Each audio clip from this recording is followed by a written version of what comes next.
बुद्ध को एक सभा में भाषण करना था। जब समय हो गया तो बुद्ध आए और बिना कुछ बोले ही वहां से चल गए। तकरीबन 150 के करीब श्रोता थे। दूसरे दिन तकरीबन 100 लोग थे, पर फिर उन्होंने ऐसा ही किया, बिना बोले चले गए। इस बार 50 कम हो गए। तीसरा दिन हुआ, 60 के करीब लोग थे। महामानव बुद्ध आए, इधर उधर देखा और बिना कुछ कहे वापस चले गए। चौथा दिन हुआ तो कुछ लोग और कम हो गए, तब भी नहीं बोले। जब पांचवां दिन हुआ तो देखा सिर्फ 14 लोग थे। महामानव बुद्ध उस दिन बोले और 14 लोग उनके साथ हो गए।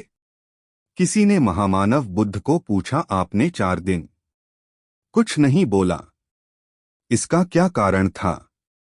तब बुद्ध ने कहा, मुझे भीड़ नहीं, काम करने वाले चाहिए थे।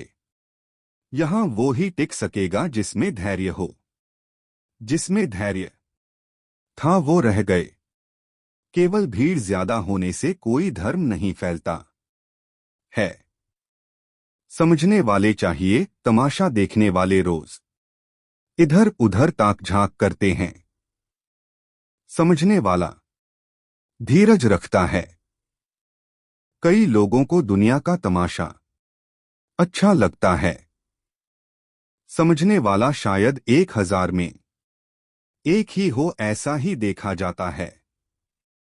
बुद्ध के जमाने में कौशल राज्य में अंगुलिमाल नाम का एक डाकू रहता था, जिसके हाथ हमेशा खून से रंगे रहते थे।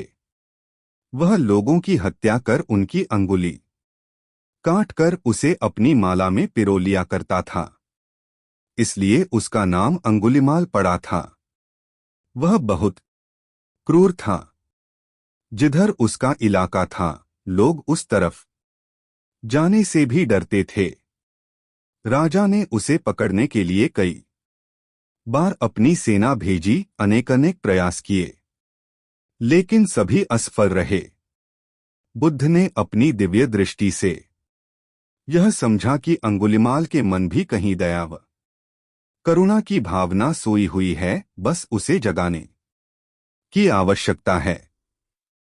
यह सोच बुद्ध उस ओर चल दिए जिस ओर अंगुलिमाल रहता था। लोगों ने बुद्ध को जाने से बहुत मना किया, लेकिन वे नहीं रुके। अंगुलिमाल बुद्ध को अपनी ओर आता देख अपनी तलवार लेकर दौड़ा, लेकिन बुद्ध अपनी स्वाभाविक गति से चलते रहे। उसने जोर से चिल्लाकर कहा, रुको श्रमण। बुद्ध रुक गए। जब अंगुलिमाल निकट आया तो उन्होंने कहा, मैं तो रुक गया, लेकिन तू कब रुकेगा? तू भी पाप कर्म करने से रुक। मैं इसलिए यहां आया हूं कि तू भी सत्य पथ का अनुगामी बन जाए। तेरे अंदर पुण्य मरा नहीं है। यदि तू इसे अवसर देगा तो यह तेरी काया पलट देगा। बुद्ध की यह बात ओजपूर्ण थी। सुनकर अंगुलिमाल के रोंगटे खड़े हो गए। उस पर बुद्ध के वचनों का बहुत ही अच्छा प्रभाव पड़ा। वह शीतल था, भय, घृणा और प्रतिशोध की भावना से मुक्त था। पहली बार किसी ने उससे इतने मृदु भाव से बात की थी। अंगुलिमाल ने कहा, आखिर मुनि ने मुझे जीत ही लिया। आपकी दिव्य वाणी मुझे हमेशा के लिए पापविरत होने को कह रही है। मैं इस अनुशासन को स्वीकार करने को तैयार हूं। उसने अंगुलियों की माला उतार कर दूर फेंक दी और बुद्ध के चरणों में गिर पड़ा। वह उसी समय भिक्षु हो गया और कुछ समय के बाद उसे अरहत पद भी प्राप्त हो गया। एक लड़का अत्यंत जिज्ञासु था। जहां भी उसे कोई नई चीज सीखने को मिलती, वह उसे सीखने के लिए तत्पर हो जाता। उसने एक तीर बनाने वाले से तीर बनाना सीखा ना बनाने वाले से नाव बनाना सीखा, मकान बनाने वाले से मकान बनाना सीखा, बांसुरी वाले से बांसुरी बनाना सीखा।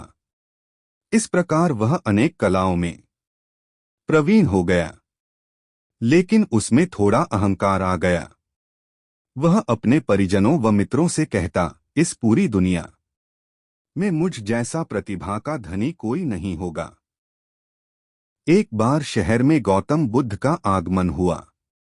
उन्होंने जब उस लड़के की कला और अहंकार दोनों के विषय में सुना तो मन में सोचा कि इस लड़के को एक ऐसी कला सिखानी चाहिए जो अब तक की सीखी कलाओं से बड़ी हो। वे भिक्षा का पात्र लेकर उसके पास गए। लड़के ने पूछा, आप कौन हैं? बुद्ध बोले, मैं अपने शरीर को नियंत्रण में रखने वाला एक आदमी हूं। लड़के ने उन्हें अपनी बात स्पष्ट करने के लिए कहा।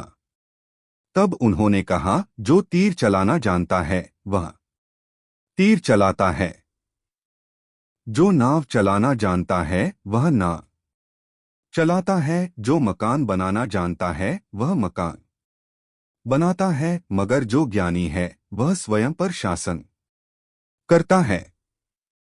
लड़के ने पूछा, वह कैसे? बुद्ध ने उत्तर दिया, यदि कोई उसकी प्रशंसा करता है तो वह अभिमान से फूलकर खुश नहीं हो जाता, और यदि कोई उसकी निंदा करता है तो भी वह शांत बना रहता है, और ऐसा व्यक्ति ही सदैव आनंद में रहता है। लड़का जान गया कि सबसे बड़ी कला स्वयं को वश में रखना है। कथा का सार यह है कि आत्मनियंत्रण जब सध जाता है तो संभाव आता है, और यही संभाव अनुकूल प्रतिकूल दोनों स्थितियों में हमें प्रसन्न रखता है। एक बार बुद्ध एक गांव में अपने किसान भक्त के यहाँ गए। शाम को किसान ने उनके प्रवचन का आयोजन किया। बुद्ध का प्रवचन सुनने के लिए गांव के सभी लोग उपस्थित थे, लेकिन वह भक्त ही कहीं दिखाई नहीं दे रहा था।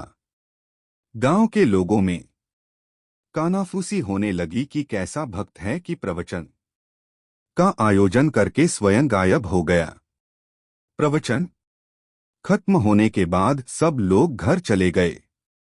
रात में किसान घर लौटा। बुद्ध ने पूछा, कहाँ चले गए थे? गांव के सभी लोग तुम्हें पूछ रहे थे। किसान ने कहा, दरअसल प्रवचन की सारी व्यवस्था हो गई थी, पर तभी अचानक मेरा बैल बीमार हो गया।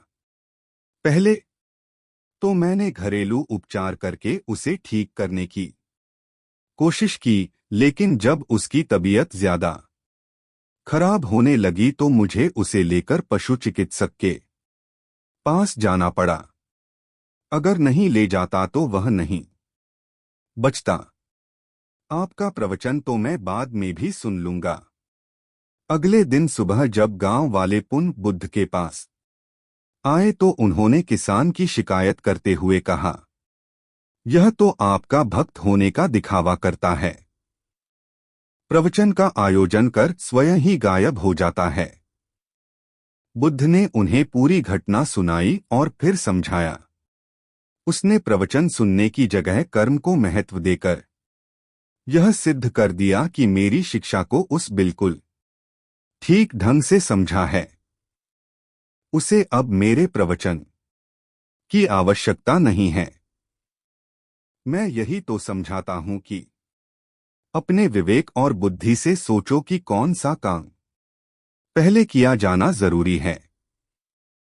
यदि किसान बीमार बैल को छोड़कर मेरा प्रवचन सुनने को प्राथमिकता देता तो दव बगैर बैल के प्राण निकल जाते। उसके बाद तो मेरा प्रवचन देना ही व्यर्थ हो जाता। मेरे प्रवचन का सार यही है कि सब कुछ त्याग कर प्राणी मात्र की रक्षा करो। इस घटना के माध्यम से गांव वालों ने भी उनके प्रवचन का भाव समझ लिया। श्रावस्ती के जेतवन महाविहार में चक्षुपाल नामक एक अंधे अरहत भिक्षु थे। प्रातःकाल उनके टहलते समय पैरों के नीचे दबकर बहुत सी बीर बहुतियां मर जाती थीं। एक दिन कुछ भिक्षुओं ने यह बात भगवान से कही। भगवान ने कहा, भिक्षुओं, चक्षुपाल अरहत भिक्षु है। अरहत को जीव हिंसा करने की चेतना नहीं होती है। तब उन भिक्षुओं ने भगवान से पूछा, भंते, अरहत्व की प्राप्ति करने के लिए पूर्व जन्म में पुण्य करने पर भी चक्षुपाल क्यों अंधे हो गए? भगवान ने कहा, चक्षुपाल ने अपने पूर्व जन्मों में एक बार वैध होकर बुरे विचार से एक स्त्री की आंखों को फोड़ डाला था। वह पाप कर्म तब से चक्षुपाल के पीछे पीछे लगा रहा, जिसने समय पाकर इस जन्म में अपना फल दिया है। जैसे बैलगाड़ी में नाते हुए बैलों के पैरों के पीछे पीछे चक्के चलते हैं, वैसे ही व्यक्ति का किया हुआ पाप कर्म अपना फल देने के समय तब तक उसके पीछे पीछे लगा रहता है। मन सभी प्रवृत्तियों का अगुआ है, मन उसका प्रधान है। वे मन से ही उत्पन्न होती हैं। यदि कोई दूषित मन से वचन बोलता है या पाप करता है तो दुहक उसका अनुसरण उसी प्रकार करता है जिस प्रकार की चक्का गाड़ी खींचने वाले बैलों के पैर का। एक दिन एक किसान बुद्ध के पास आया और बोला, महाराज, मैं एक साधारण किसान हूं। बीज बोकर हल चलाकर अनाज उत्पन्न करता हूं और तब उसे ग्रहण करता हूं, किंतु इससे मेरे मन को तसल्ली नहीं मिलती। मैं कुछ ऐसा करना चाहता हूं जिससे मेरे खेत में अमरत्व के फल उत्पन्न हों। आप मुझे मार्गदर्शन दीजिए जिससे मेरे खेत में अमरत्व के फल उत्पन्न होने लगें।